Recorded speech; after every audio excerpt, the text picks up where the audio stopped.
Euromax Highlights. And here's your host, Karin Helmstedt. Greetings from our studios in Berlin and welcome to our Highlights edition.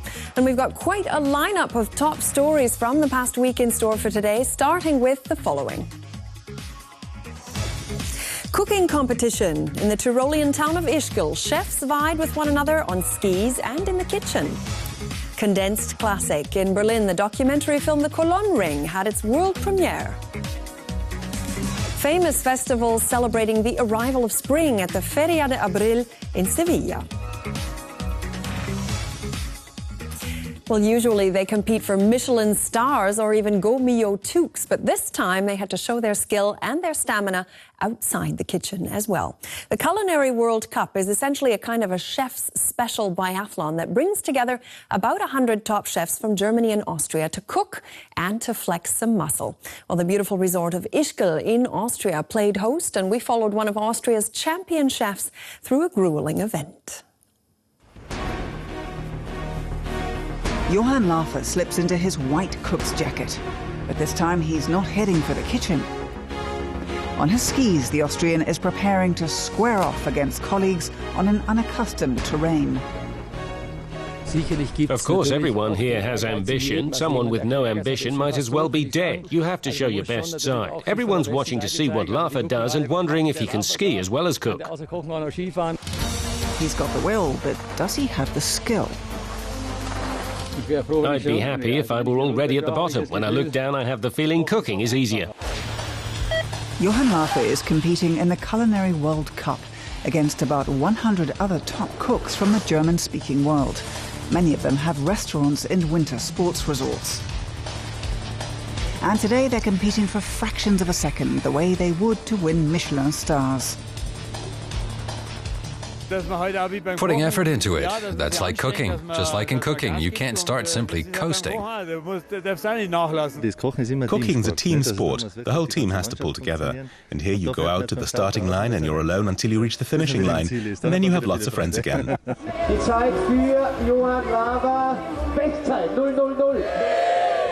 Johann Lafer is slower than most of the other skiing cooks, but he'll have a second chance in the cooking part of the competition. Here, Lafer heads a team of 6 cooks. They'll have to prepare a meal from ingredients assigned to them. This is the first time I've had the feeling that too many cooks spoil the broth, but we're good, we'll manage. It's not complicated at all. We have 2 stars, so everything's fine. Johann Lafer only has 10 minutes before his filet and champagne sauce has to be presented to the jury. Skiing legends like Marc Girardelli and German TV stars like Johannes B. Kerner and Marcel Reif judge the dish. I'm always impressed they conjure up an entire meal in just 10 minutes. So why does it take so long in a restaurant? It was only briefly cooked, but delicious. A good piece of meat. Whether that's enough to win the competition will be revealed at the gala celebration in the evening. Martin Sieberer, chef at a luxury hotel in Ischgl, is preparing the meal for it. The centerpiece of one course is lobster. Johann Lafer looks over his shoulder to test what's in store for the evening. If I had to, I could cook something myself, but to be honest, I don't want to stand here and cook for 350 people, of whom 120 to 150 think they're the world's best chefs. That's why I admire his courage. Can I have a taste? It's like it used to be at court. I'm the food taster who screens for poison. Well, I'd eat it. Then comes the awards ceremony. In skiing, the winner is Rudolf Obauer of Austria, as in years past. In the cooking part, Johann Lafer's team comes in a close second after Hans Hase's team. Actually, I thought we would win because our meat was just fantastic, and the sauce. But there are often juries who don't know what they're doing, and there's nothing you can do. But it's nice to have got away from my daily routine and done something else. I'm motivated, it was fun, and now I'm looking forward to some decent cooking again. But first, it's time to celebrate. And a chance to talk shop with other top chefs is even more important for Johann Lafer than winning the Culinary World Cup. Well, anyone who knows opera just a bit will know that you need some real stamina to get through works by Richard Wagner at the best of times. The German composer's monumental piece is The Ring Cycle. That's a regular operatic marathon at 4 separate operas and about 16 hours of music, all told. And you can imagine that it's next to impossible for smaller theatres to ever even stage a full performance. So a new version, specially conceived for the Teatro Colón in Buenos Aires, took a daring approach to the material, and DW now has that story on film. Berlin's Delphi Filmpalast has seen its fair share of premieres over the decades. Hans Christoph von Bock is in superb spirits. His latest film is about to play to a capacity crowd.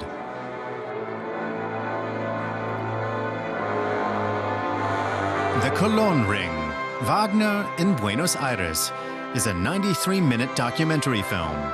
It tracks an extraordinary project staged at the most famous opera house in Latin America, the Teatro Colón in Buenos Aires. Richard Wagner's Ring of the Nibelung takes about 16 hours to perform, normally over 4 evenings. The Teatro Colón version was condensed into a single 7-hour production. I wanted to provide an insider's view of how a modern opera production evolves, one without any commentary, purely from the perspective of the ensemble. The project got off to a disastrous start when its German director Katharina Wagner, great-granddaughter of the composer, made an early exit. Also auf gut Deutsch, leider müssen wir euch mitteilen, wir können unter den Bedingungen nicht arbeiten.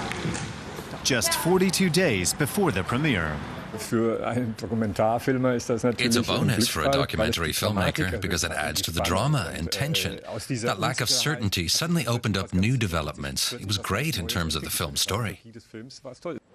Argentinian choreographer and opera director Valentina Carrasco stepped into the breach with 33 days to go. Actually, I would probably propose the direction to change the name of this ring, probably to call it something like the Earthquake of the Nibelung or something, because it's quite shaky. But hello. But My job was to say, keep calm. We keep on shooting and see what happens. Maybe this story of downfall and resurrection will be reflected in what we're now seeing on screen.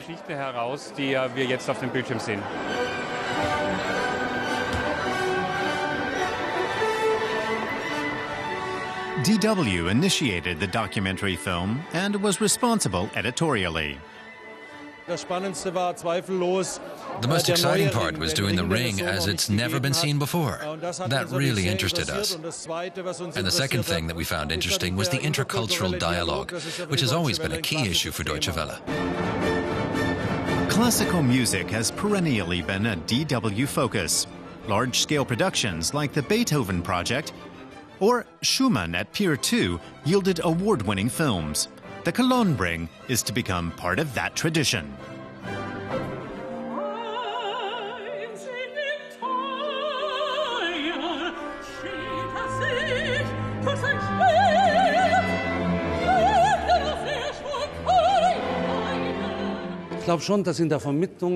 I do believe that we've done ourselves proud when it comes to promoting classical music in Germany and Europe.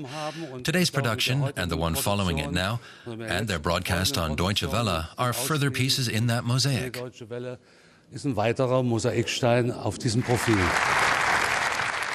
premiere turned out to be a huge hit, which was a great relief to everyone who took part in it.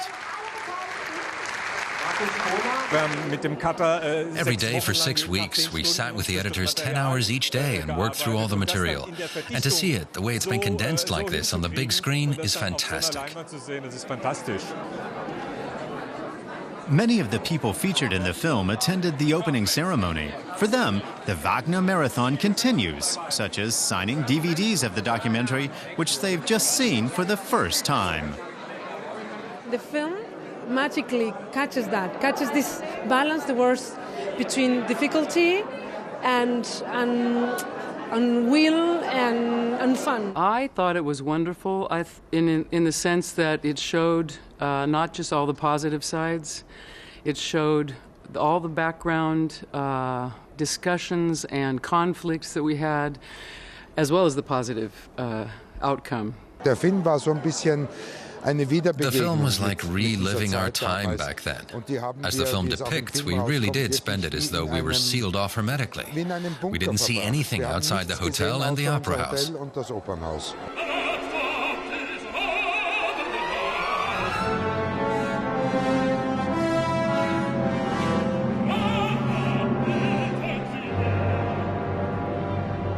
The condensed 7-hour version of The Ring of the Nibelung, done in one day at the Teatro Colón in Buenos Aires, was a big success. And the documentary by Deutsche Welle kept the viewers glued to their seats as well, and also ended with standing ovations from the audience. Well, now to one of the most popular festivals in Spain. That's the Feria de Abril, which is held every year in the Andalusian capital of Seville. Well, 6 full days of festivities see everyone flocking to the fairgrounds in traditional costume, and we got in on the fun.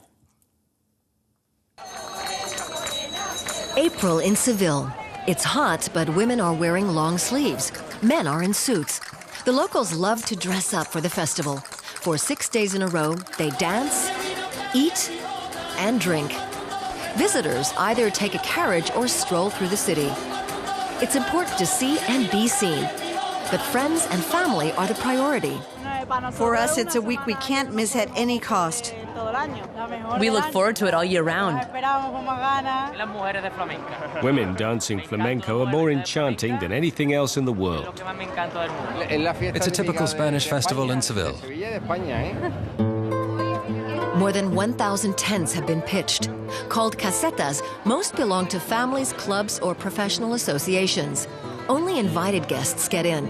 Members pay thousands of euros a year and pass on their casetas to their children and grandchildren. Others have to wait 20 years to get their own caseta. For locals such as Pilar Bernal Maya, this is the occasion to spend time with good friends and acquaintances. If they invite you to a caseta, it's as if they've invited you to their home. Sometimes people let tourists into family casetas that are actually private. In this sense, Seville inhabitants are really very open.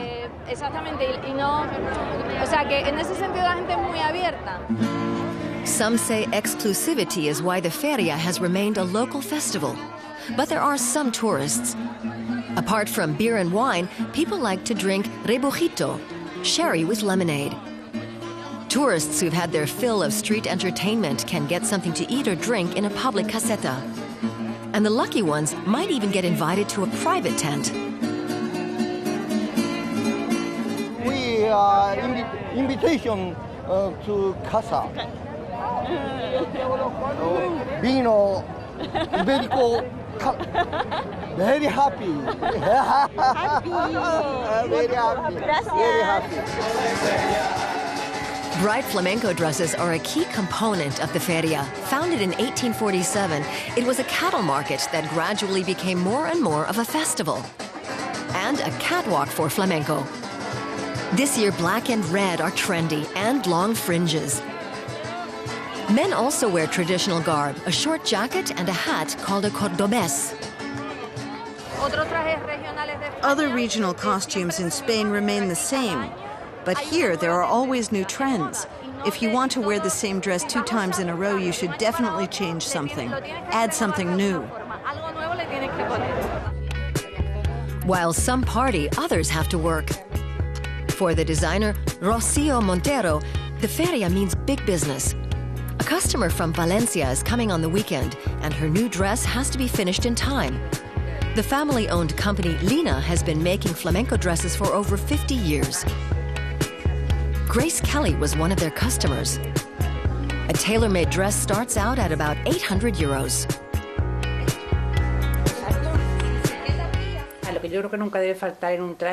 A flamenco dress has to have flounces and a skirt that's good for dancing.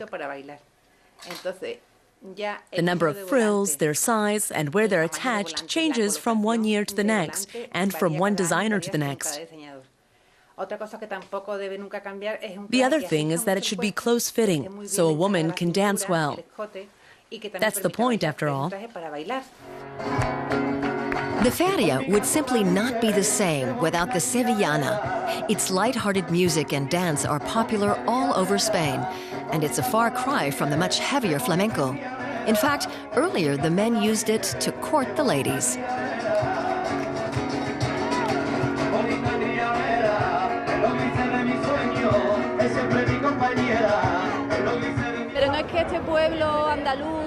It's not true that Andalusians only have partying on their mind. That's inaccurate. People work, study, go abroad, make a living. But when it's time to get together with friends and family, enjoy good wine or a cold beer and flamenco, then we do it to our heart's content. And so it's not so hard to enjoy the good sides of life at the Feria de Abril in Seville.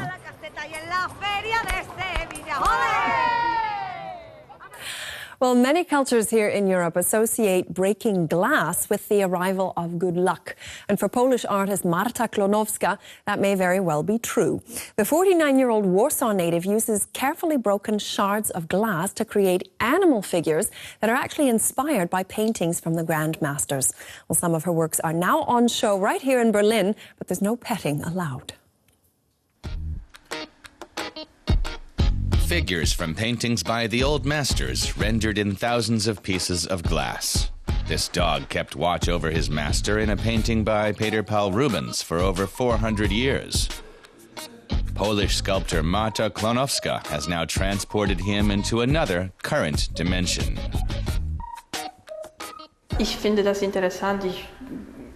I think it's interesting.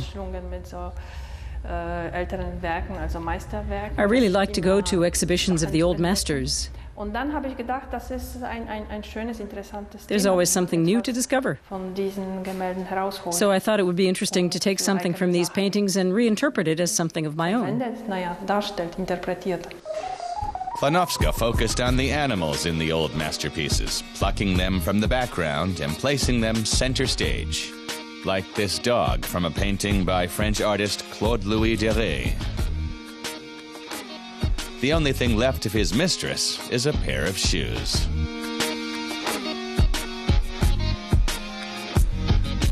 When you make the rounds of the galleries in Berlin, you might find only 1 or 2 exhibitions of works in glass. But you'll find 100 exhibitions of paintings, 100 of photographs, and maybe another 100 featuring videos and installations. Glass is a very small niche, and that fact alone makes it interesting. It's a niche that Klonowska is exploring for herself. All kinds of animals can serve as an inspiration. Take this goat, for instance. In 1630, Flemish Baroque painter Alexander Keirinch created it in miniature. Klonowska collects ideas on visits to museums like Düsseldorf's Kunstpalast. She became interested in Baroque painting while studying art. What fascinates her about the work by Rubens is the way the dog reflects its master's strength. These were all subjects from before the age of photography, and people wanted to show off, prove that they were there, and leave behind a document of themselves. That's what they did. I mean that positively. They put certain traits or certain situations on display. That's how these paintings are structured. In her Düsseldorf studio, Klonowska works on a new piece for an exhibition in Venice. It's modeled on a squirrel from a still life by Flemish painter Franz Snijders.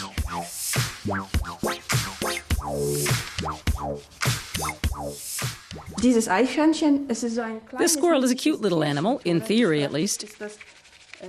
In reality, if you look at an enlargement, it's a predator. It has a threatening expression. That's what interests me, and I'd like to do an oversized version of it to make it more abstract and reduce the cuteness. Klonowska will need up to 3 months to render the painted squirrel in glass. She starts by welding together a frame made from metal rods while referring to sketches she's made. She then cuts panes of glass into shards. This is the most challenging part. She spends about half of her working time cutting the panes into strips. Then she sticks the shards onto the sculpture. She has to be careful not to cut herself.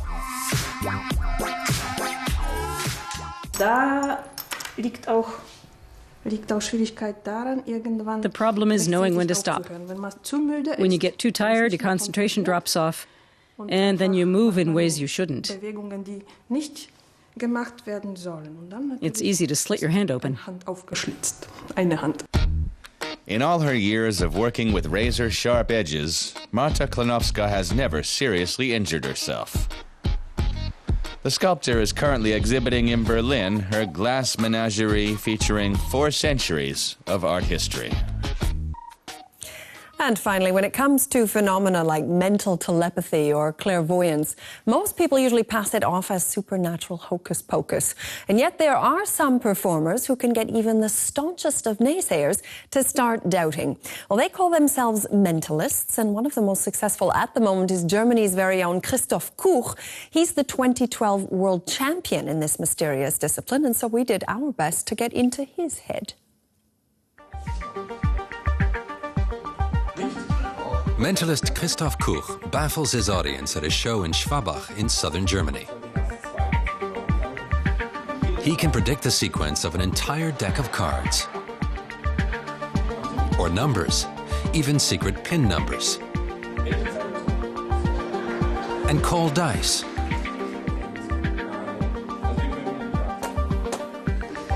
or even locate a hidden horseshoe nail.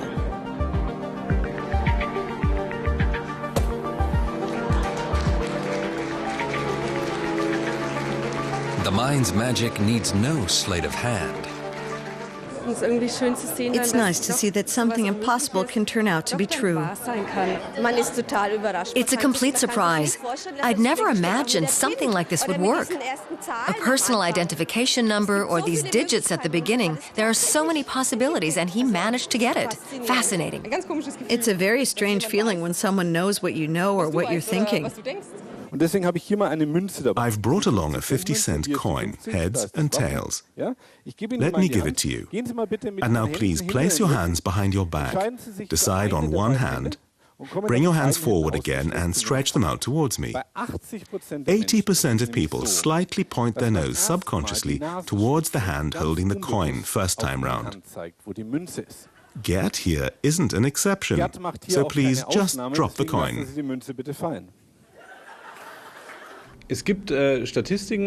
There are statistics that I obviously try to use. If I say, please think of a simple hand tool, most people think of a hammer. If I say, please think of a flower, most people think of a rose. These are psychological phenomena you can utilize.